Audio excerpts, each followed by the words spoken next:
अस्सलाम वालेकुम दोस्तों, मेरा नाम कदस बट।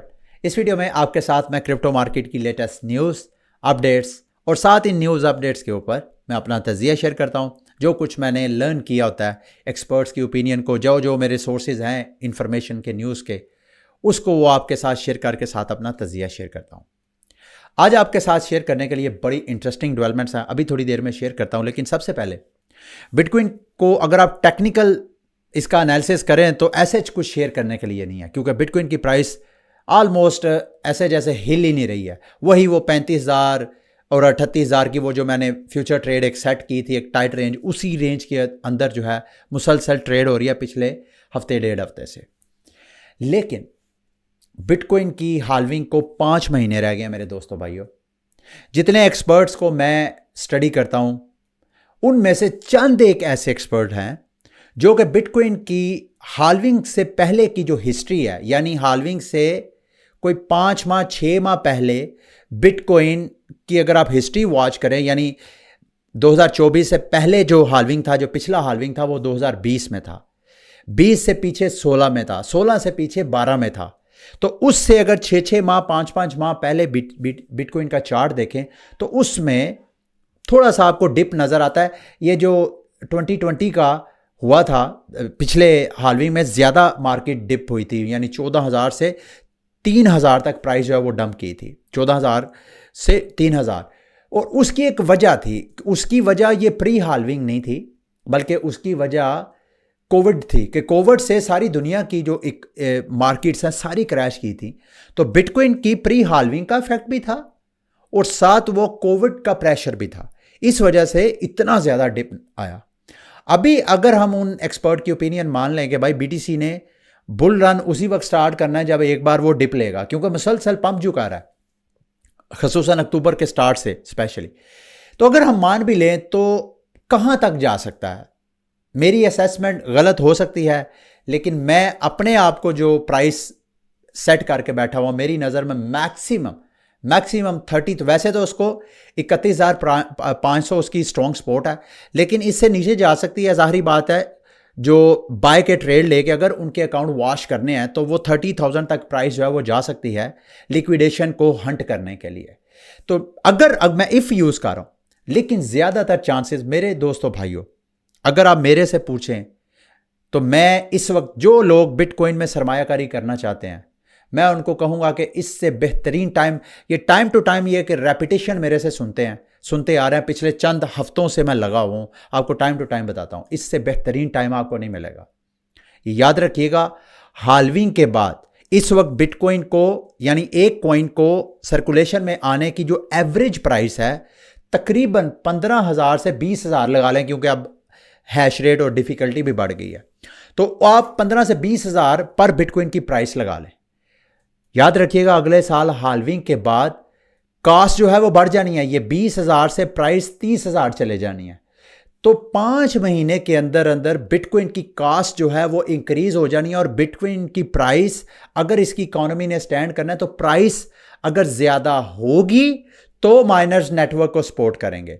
ये मैं बाकी सारे फंडामेंटल्स को एक साइड पे रखें, सिर्फ ये जो हाल्विंग का जो प्रेशर आना है प्राइस के ऊपर, मैं उसी को आपको चाह रहा हूं एक्सप्लेन करने की कि जो कॉस्ट है, जाहिर बात है मैं बिटकॉइन के नेटवर्क को सपोर्ट कर रहा हूं, मैं बिटकॉइन माइन कर रहा हूं।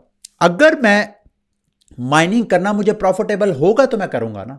तो ये जो कॉस्ट है हाल्विंग के बाद डबल हो जाती है, क्योंकि रिवार्ड कम हो जाता है, कॉस्ट वहीं की वहीं स्टे करती है, बल्कि हाल्विंग के पास जाके तो हैश रेट बढ़ जाती है, जो कि इस वक्त बढ़ी हुई है। अगर आप इस वक्त क्रिप्टो माइनिंग स्टॉक्स में सरमायाकारी करना चाहें तो it's a best time. Pakistan में तो हम कर नहीं सकते, लेकिन दूसरी कंट्रीज़ में अगर कहीं भी आपको इस तरह की ऑप्शन मिलती हैं कि बिटकॉइन माइनिंग कंपनीज़ के अपने जो स्टॉक्स होते हैं वो आप बाय कर लें, हाल्विंग तक वो होल्ड करके देखें, आपको उधर बड़ा रिवॉर्ड मिलेगा। इन अदर वर्ड्स, बिटकॉइन में अगर आप सरमायाकारी करना चाहते हैं तो it is the best time. लेकिन आपने सारी सरमायाकारी बिटकॉइन में नहीं करनी है। मेरे से अगर पूछे मैं क्या कर रहा हूं, मैं बिटकॉइन और इथेरियम में अपनी मेन फोकस करके बैठा हूं, लेकिन मैं आल्ट कॉइन्स को भी मिस नहीं कर रहा। आप इमेजिन करें कि मेरी आल्ट कॉइन्स में पड़े पड़े जो सरमायाकारी है वो मोर देन 50-70 100% से भी कई मेरे कॉइन्स ऐसे हैं जो कि 100% से भी ज़्यादा पंप हो चुके हैं, और बिटकॉइन जो है वो, लेकिन आल्ट कॉइन में मसला यह है कि जैसे पंप बहुत ज़्यादा आता है वहाँ पे डंप भी बहुत ज़्यादा आता है। तो मैं इसको कैसे बैलेंस करता हूँ, मैं बिटकॉइन और इथेरियम को मैंने लॉन्ग टर्म रखा हुआ है, और जब कभी मैं आल्ट कॉइन्स को देखता हूँ एक ख़ास परसेंटेज पे, लेट्स से कि मैं 100% देखता हूँ, तो उसमें मैं थोड़ा सा प्रॉफिट कैश आउट करना शुरू कर देता हूँ और इंतज़ार करता हूँ कि वो आल्ट कॉइन दोबारा अगर मार्केट करेक्शन करती है तो वो आल्ट कॉइन फिर दोबारा तेज़ी से डंप करेगा तो मैं नीचे वाली सपोर्ट से उसके बाय ऑर्डर लगा देता हूँ। तो इस तरह आप कर सकते हैं। चलें अब मार्केट की एक इंटरेस्टिंग अपडेट। इस वक्त जब मैं वीडियो रिकॉर्ड कर रहा हूँ तकरीबन शाम 5:40 है, और पाइथ नेटवर्क के हवाले से मैंने जो हफ्ते को वीडियो अपलोड की थी कूकॉइन के प्री मार्केट के हवाले से, जब मैंने अपलोड की थी उस वक्त प्राइस थी तकरीबन मेरा ख्याल है 37-38, और जो इस वक्त प्राइस रेंज नज़र आ रही है वो देखिए। पाइथ नेटवर्क क्या है मैंने उस दिन भी आपके साथ अपडेट किया था, इसको दोबारा रिपीट करने की ज़रूरत नहीं है। शाम 7 बजे ये यहाँ पे ये देखें, तकरीबन ये ऊपर आपको टाइमिंग यहाँ पे देख रहे हैं, आज ही को तकरीबन 7 बजे से 10 मिनट पहले यानी 6:50 पे कूकॉइन पे ये टोकन लिस्ट हो जाना है, और शाम 7 बजे ये टोकन जो है तकरीबन तमाम पॉपुलर जो एक्सचेंजेस हैं, OKX है, बिटगेट है, जितनी टॉप एक्सचेंजेस सब पे ये टोकन जो है ट्रेडिंग के लिए लिस्ट हो जाएगा और एयर ड्रॉप होगा। सवाल ये है कि यहाँ पे जो मार्केट पे प्राइस इस वक्त ट्रेड हो रही है, मैंने खुद यहाँ पे $500 का एक रिस्क लिया, मैं आपको दिखा देता हूँ। यहाँ पे अगर आप मेरा माई ऑर्डर देखें तो रिस्क है। रिस्क मैं क्यों कह रहा हूँ, एक तो कुछ लोग कह रहे हैं कि भाई ये एयर ड्रॉप जो है अच्छा खासा टोकन एयर ड्रॉप होना है। एयर ड्रॉप जाहिर बात है जिन लोगों ने लेना है उसके 50% भी करें तो अच्छा खासा डंप करेंगे। और साथ ही एक आर्टिकल भी मैं आपके साथ शेयर करता हूँ, ये आर्टिकल चेनलिंक गॉट ने लिखा है जिसमें वो पाइथ नेटवर्क की जो पीछे टीम है उसके हवाले से उन्होंने मुख्तलिफ एतराज़ात उठाए हैं। ज़ाहिरी बात है ये जो पाइथ नेटवर्क है ये सोलाना इकोसिस्टम का और सोलाना का FTX के साथ लिंक है, तो वहाँ पे सोलाना, FTX और ये जो सारे प्लेयर्स थे उसको बुनियाद बना के पाइथ नेटवर्क के हवाले से क्रिटिसिज्म भी हो रही है। दूसरा, इसके प्राइस के हवाले से कुछ लोगों का ख्याल है कि ये मैक्सिमम 30 से 50 सेंट की रेंज में ट्रेड होगी। यही वजह है कि यहाँ आपको कूकॉइन की प्री मार्केट में भी यही रेंज नज़र आ रही है। ये जब स्टार्ट मैंने इसको किया था स्टडी करना, उस वक्त इसकी कोई 27 सेंट के करीब प्री मार्केट में प्राइस थी। अभी वो बढ़ के मैंने 41 सेंट के ऊपर ये बाय किया है। देख रहे हैं मैंने 1275 ये मैंने बाय किया है। ये टोकन लिस्ट होगा। अच्छा, यहाँ पे मैंने बाय किया है। सेल और बाय के दो मुख्तलिफ होते हैं। आप मेरे से जब मैंने ये हफ्ते को वीडियो अपलोड किया आपने कहा ये 4 घंटे का क्या मतलब है। 4 घंटे का मतलब ये है कि ये तकरीबन शाम 7 बजे टोकन कूकॉइन पे लिस्ट हो जाएगा। जिन जिन लोगों ने ऑर्डर यहाँ पे प्लेस किए हैं, फॉर एग्जांपल मैंने बाय का ऑर्डर लिया है, मैंने $500 USDT यहाँ पे कोलैटरल रखा है, और मैंने जिस बंदे ने सेलर मेरा ऑर्डर एक्सेप्ट किया कि वो मुझे पाई टोकन सेल करेगा, उसने विद इन 4 आवर्स 4 घंटे के अंदर अंदर मुझे उसने पाइथ टोकन जो कि यहाँ पे उसने मेरे एक्सेप्ट किए हैं 1275 पाइथ टोकन, ये उसने मुझे हर हाल में देने हैं 4 घंटे के अंदर अंदर। प्राइस बेशक $10 चले जाए, प्राइस बेशक $100 चले जाए, अगर वो मुझे 1275 पाइथ टोकन नहीं देता तो उसमें क्या होगा कि मुझे जो मेरा $500 है वो भी वापस मिल जाएगा, और उसका जो $500 है उसने जो ये 1275 पाइथ टोकन के अगेंस्ट जो कोलैटरल अपना रखा होगा वो भी मुझे मिल जाएगा। तो ये 4 घंटे को आपने बड़ा क्लोजली वॉच करना है। अगर आप सेल साइड पे हैं, मैं चूंकि बाय साइड पे हूं तो मुझे तो घबराने की जरूरत नहीं, क्योंकि मैंने तो USDT दे दी है। जब वो मेरे टोकन मेरे अकाउंट में डालेगा उसको मेरा USDT मिल जाएगा। जो सेलर यहां पे बैठे हुए हैं उनके लिए ये 4 घंटे का टाइम फ्रेम बड़ा केयरफुली आपने इसको वॉच करना है। प्राइस अभी फिर दोबारा नीचे गिर रही है, इसको आप वॉच करें। वैसे तो मुझे नहीं पता, जब आप वॉच कर रहे होंगे ये ऑलरेडी लिस्टिंग होगी।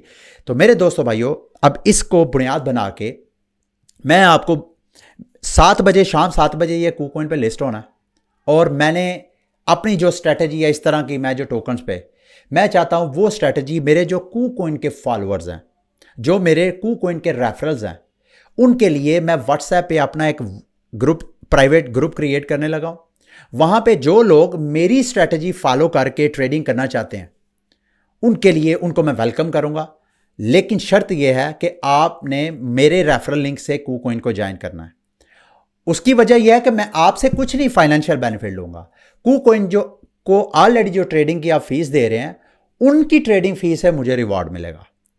तो उसके लिए ये स्क्रीन पे आपको मेरा ईमेल एड्रेस नजर आ रहा है, यहां पे अगर आप मेरे रेफरल हैं तो आप मुझे अपना रेफरल जो ईमेल एड्रेस है वो और यूआईडी, यूजर आईडी, ये दोनों चीजें मुझे ईमेल पे सेंड करें।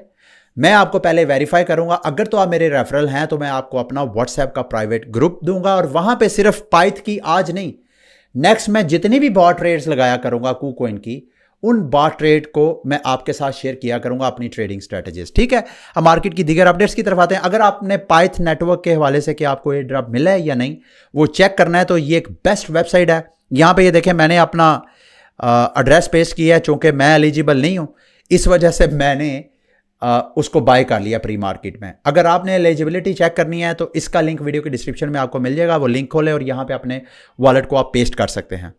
हफ्ते का आज पहला दिन है। इस हफ्ते की जो फिलहाल क्रिप्टो मार्केट के, डीफाई मार्केट के हवाले से जो मेजर अपडेट्स हैं उनको आपने क्लोजली वॉच करना है। एक इलीवियम का बीटा 3 जो है वो 28 नवंबर को होना है, उसको आपने क्लोजली वॉच करना है, गो के ये नेक्स्ट वीक पे चला जाएगा। लेकिन इस दौरान इलीवियम की ऑलरेडी प्राइस अच्छी खासी पंप कर भी चुकी है और मजीद मेरा ख्याल है पंप होती रहेगी अगर मार्केट बुलिश रहती है। और लेयर 0 के हवाले से भी खबरें हैं कि शायद लेयर 0 का भी एयर ड्रॉप हो जाए इस हफ्ते, और अगर होता है तो ये इस हफ्ते का दूसरा बड़ा मेजर एयर ड्रॉप होगा। वीकली अनलॉक की तरफ, एवलांच की $213 मिलियन के टोकन अनलॉक होने 24 तारीख को। याद रखिएगा इसमें तकरीबन $25 मिलियन तो एयर ड्रॉप्स होने हैं। तो आप लोग एवलांच में, एवेक्स में जितनी आपने, एवलांच पिछले चंद दिनों में अच्छा खासा पंप किया था, अभी मेरा ख्याल है कि इट्स अ टाइम कि आप इसमें थोड़ी सी प्रॉफिट टेकिंग कर लें इससे पहले कि ये $200 मिलियन। खैर जिस तरह मार्केट का मोमेंटम बना हुआ है, कोई पता नहीं ये मार्केट इस सेल प्रेशर को भी अब्जॉर्व कर ले, लेकिन फिर भी बजाय इसके कि आप वेट करें प्राइस की करेक्शन का, आप थोड़ा बहुत उसमें प्रॉफिट टेकिंग आप कर लें। दूसरा आईडी के हवाले से टेलीग्राम पे मैंने आपको शेयर किया था, और मेरा मानना यह है कि अभी भी आप 22-23 तारीख तक इसका टोकन होल्ड करके रखें। मुझे ऐसे लग रहा है कि मजीद इसकी प्राइस जो है वो नीचे लगेगी। ये पिछले हफ्ते ही मैंने आपको इसकी सेल ट्रेड अपने टेलीग्राम में दे दी थी। दूसरा LuxRare का जो अपना टोकन है वो भी तकरीबन उसकी 7% सप्लाई अनलॉक होनी है, गो के ये सारे टीम के और ट्रेजरी टोकन्स हैं। मुझे नहीं लगता इसका कोई प्रेशर होगा, फिर भी इसके अकॉर्डिंग अगर आप करना चाहते हैं तो आप कर सकते हैं। तो इस हफ्ते के ये 3 टोकन हैं जो अनलॉक हो रहे हैं। मार्केट की तरफ अगर आप नज़र डालें तो नियर प्रोटोकॉल पंप कर रहा है, जो एजेक्स है वो पंप कर रहा है, जो AI बेस है। GRT टोकन जो है AI अगेन वो भी पंप कर रहा है। लिंक, केक, ये सारे टोकन दोबारा, आल्ट कॉइन आपको दोबारा थोड़ा सा मोमेंटम नज़र आ रहा है वहाँ पे। इम्यूटेबल एक्स की प्राइस अच्छी खासी पंप की है, कोई 20-25%, 30%। उसके पीछे वजह इन्होंने टेस्टनेट और दूसरा ओवरऑल Web3 गेमिंग इकोसिस्टम के हवाले से अच्छी खासी मार्केट में हाइप है। इस वजह से इम्यूटेबल एक्स का मैं समझता हूँ कि मज़ीद इसकी प्राइस जो इसी तरह बुलिश रहेगी। दूसरा सिंथेटिक एक्स जो कि एक परपेचुअल डेक्स प्लेटफॉर्म है, उसका टोकन भी पंप किया है। उसकी वजह क्या है? उसकी वजह है जी, इन्होंने अपना परपेचुअल वर्जन 3 लॉन्च करने की अनाउंसमेंट की है, और इस वर्जन 3 में जो चीज़ें करेंगे, एक तो मल्टी कोलैटरल वो करेंगे, यानी जब आप वहाँ पे ट्रेड लेते हैं, फ्यूचर ट्रेड लेते हैं, तो वहाँ पे कोलैटरल गिरवी क्या चीज़ रखते हैं उसको मज़ीद इंक्रीज़ करेंगे। क्रॉस मार्जिन की ऑप्शन डालेंगे। अभी मेरा ख्याल है आइसोलेटेड मार्जिन किया। क्रॉस मार्जिन क्या होता है कि आप कोलैटरल ऐड करते हैं, वो कोलैटरल आपकी जितनी ट्रेड पोजीशंस ओपन है सब की लिक्विडेशन पे, मार्जिन पे वो आपको वो सपोर्ट करता है। अकाउंट बेस एक्सेस भी वो ऑन कर रहे हैं, और लिक्विडेशन के हवाले से भी कुछ और अपडेट्स हैं, और इसकी वजह से सिंथेटिक की प्राइस अभी भी पंप हो रही है। और ट्विटर मैंने अपने टेलीग्राम पे आप दोस्तों को अपनी रेंज बता दिया मेरी नज़र में कहाँ तक इसकी प्राइस जो है वो पंप हो सकती है बड़ी आसानी के साथ। उसके बाद ही जैसे मैंने आपको कहा, Web3 गेमिंग इकोसिस्टम की हाइप है मार्केट में। नाकामोटो गेम्स ने अपनी गेम लॉन्च की है नाका के नाम से। गेमिंग इकोसिस्टम बहुत ग्रो कर रहा है, और याद रखिएगा इस हफ्ते नहीं तो खैर शायद दिसंबर के पहले वीक में कहा जा रहा है कि GTA 6 का ट्रेलर जो है वो बाकायदा पब्लिक होगा, और उस वक्त तक मुझे ऐसे लगता है कि गेमिंग इकोसिस्टम जो है वो बिल्ड करेंगे। तो गेमिंग इकोसिस्टम के ऊपर भी वैसे एक अलग डेडिकेटेड वीडियो चाहिए कि पुरानी जो गेमिंग इकोसिस्टम है उनका क्या पोटेंशियल है, और नए जो मार्केट में गेमिंग इकोसिस्टम आ रहे हैं जो नए प्रोटोकॉल्स आ रहे हैं उनमें कितना पोटेंशियल है, ये भी इंशाल्लाह किसी दिन मैं अलग से एक डेडिकेटेड वीडियो बनाऊंगा क्रिप्टो 101 चैनल के लिए। आप मेरे से पूछ रहे थे YFI टोकन, उसका टोकन जो अच्छा खासा डंप हुआ। डंप क्यों हुआ? जो DYDX है, अनदर परपेचुअल डेक्स है ये, जहाँ पे लोग फ्यूचर ट्रेड करते हैं, वहाँ पे एक मैनिपुलेटर आप कह लें, उसने चंद हफ्ते पहले, महीने पहले उसने सुशी स्वैप पे भी इसी तरह की कार्रवाई डाली थी। अभी उसने YFI पे भी इसी तरह की कार्रवाई डाली है। पहले उसने बाय करता गया मिलियंस ऑफ डॉलर इन्वेस्ट करके, फिर स्पॉट मार्केट में उसने डंप किया और पहले उसने बाय की ट्रेड लगाई, बाय की ट्रेड लगा के प्राइस को पंप किया, फिर ऊपर जाके पीक पे जाके उसने सेल ऑर्डर लगाया और स्पॉट मार्केट में उसने डंप किया। बकौल ये जो फाउंडर है DYDX का, उसका मानना यह है कि इंटरनेशनल ये कार्रवाई डालने वाली एक टीम है जिसने ये कार्रवाई डाली होगी, क्योंकि ये किसी इंडिविजुअल का काम नहीं लगता। ठीक है, अब मार्केट की एक बड़ी इंटरेस्टिंग डेवलपमेंट हुई है। अर्जेंटीना के जो मुआशी हालात हैं पिछले चंद सालों से सेम पाकिस्तान के भी सेम वही हालात वहाँ पे भी जैसे हमने यहाँ इमरान खान नामी एक गैर सियासी बंदे को, जो कि पिछले कई सालों से सियासत कर रहा था, हमने कभी उसको पूछा नहीं था, यकायक 2011 के जलसे के बाद एकदम PTI मंजरी जो मेन स्ट्रीम सियासत है उसका हिस्सा बन गई, उसको हमने बनाया। सेम अर्जेंटीना ने भी, वहाँ की आवाम ने भी, वहाँ के इलेक्शन हुआ है और जो बिटकॉइन फ्रेंडली वहाँ का कैंडिडेट था जेवियर मिलाई, पता नहीं इसको कैसे प्रोनाउंस करेंगे, उसने अर्जेंटीना का इलेक्शन विन किया और इलेक्शन विन करते ही 55% वोट लिए हैं और जो 99% वोट रेशो, ये बड़ा कमाल है। अगर तो ये 99% लोगों ने वोट कास्ट किए हैं, हमारे यहाँ इतने नहीं होते, मेरा ख्याल मोर देन 50-60% हमारा जो इलेक्टोरल होता है, चूँकि मेरा इसमें इतनी एक्सपर्टीज़ नहीं है। लेकिन अगर यहाँ पर भी, अच्छा फिर यहाँ एक और भी इशूज़ है ना, यहाँ बात यह है कि वहाँ पे अब ये जेवियर है, उसने इलेक्ट होते ही उसने क्या अनाउंसमेंट किया कि वो अपने पैसे को ख़त्म कर रहा है, यानी जो उनकी नेशनल करेंसी है उसको ख़त्म कर रहा है और वो US डॉलर को अपनी करेंसी बनाएगा और अपना सेंट्रल बैंक जैसे हमारा स्टेट बैंक ऑफ पाकिस्तान है वो उसको भी ख़त्म कर रहा है। उसके बगौर के उनका जो मुल्क की करेंसी है जैसे हमारा पाकिस्तानी रुपया है, उसका मानना यह है कि मैं अपने पाकिस्तानी रुपया अवाम की करेंसी नहीं है, ये सियासतदानों की करेंसी है। ये सियासतदान जो अच्छे भले लोग होते हैं, जो ईमानदार लोग होते हैं, अपनी हरकतों की वजह से उनके ऊपर भी टैक्स लगाते हैं। जो बुरे टैक्स अवेडर्स हैं, जो हैं सो हैं, लेकिन ये उन अच्छे लोगों जो ये पैसे का हाल करते हैं उसके असरात जो है मुल्क के अच्छे लोगों के ऊपर भी होते हैं। तो इस वजह से पैसे को वो इस तरह, यानी सेंट्रल रिजर्व में, यानी मुल्क की खजाने में वो बिटकॉइन एज अ रिजर्व रखेगा, जहाँ तक मेरी अंडरस्टैंडिंग है। अभी वैसे पब्लिकली कोई स्टेटमेंट नहीं दी है, लेकिन जितनी देर से हम इसको फॉलो कर रहे हैं तो उसको अगर बेस बनाया तो बिटकॉइन इसके नेशनल रिजर्व में रहेगा एज अ नेशनल रिजर्व, जैसे लोग गोल्ड रखते हैं। और दूसरा जो पैसा है वो US डॉलर होने से क्या फ़ायदा होगा? ये फ़ायदा होगा कि जैसे हमारे यहाँ चूँकि सारी हमारी इकॉनमी है इंपोर्ट बेस्ड इकॉनमी, और यहाँ पे डॉलर का काल पड़ जाता है, जो डॉलर की वजह से हमारे जो नेशनल रिजर्व है उसकी वजह से, फॉरेन एक्सचेंज रिजर्व की वजह से हमारी इकॉनमी स्लो डाउन हो जाती है कि भाई अगर हम इंपोर्ट करेंगे तो हमारी इकॉनमी ठप हो जाएगी।